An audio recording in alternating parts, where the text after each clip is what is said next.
Hi everyone, হঠাৎ করেই দেখি হোলিতে রং খেলার পর আমার স্কিনটা ভীষণ রাফ অ্যান্ড আনহেলদি হয়ে গেছে। তখনই আমি স্কিন কেয়ার করবো বলে ঠিক করে ফেললাম।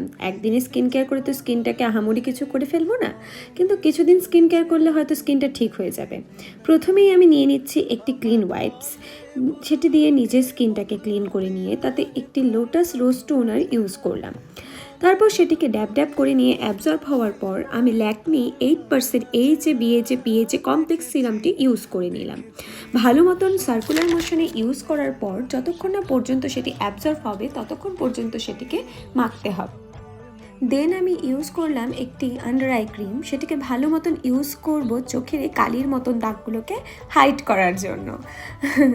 দেন আমি ইউজ করছি Lakme লুমি smooth এইচএ plus jail cream. কখনোই আমাদের স্কিনকে ফেসের এই নিচের দিকে ম্যাসাজ করতে হয় না, সবসময় চেষ্টা করবে স্কিনকে ওপরের দিকে ম্যাসাজ করার।